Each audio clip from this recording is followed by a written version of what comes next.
Big boss అనేది amazing reality షోగా ఇండియాను ఉర్రూతొలగిస్తోంది. తెలుగు భాషలో వచ్చేసరికి బిగ్ బాస్ ఊహించని అవంతరాలు ఎదుర్కొంది. ఇందులో పార్టిసిపెంట్స్ ఎన్టీఆర్ స్థాయికి తగిన వాళ్ళ అనేది కొందరు ప్రేక్షకుల సందేహం. రెండోది, ఈ షోకు ముందు 12 మంది అనుకున్నారు, ఆ తర్వాత 14 మందిని తీసుకున్నారు. ఎవరైనా హాజరు కాకపోతే స్టాండ్ బైగా ఉంటారని అనుకున్నారా? నిర్వాహకులు అనుకునేది రెండో ప్రశ్నే.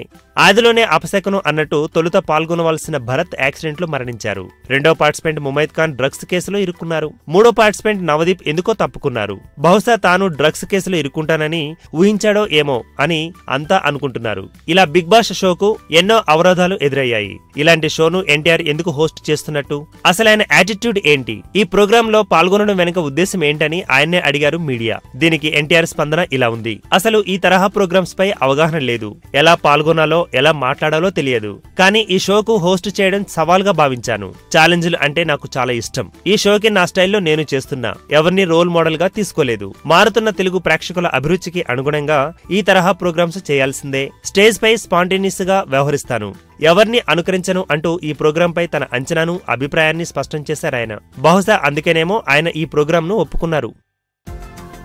ఈ వీడియో గనుక మీకు నచ్చినట్టయితే లైక్ చేయండి, షేర్ చేయండి, సబ్స్క్రైబ్ చేసుకోండి.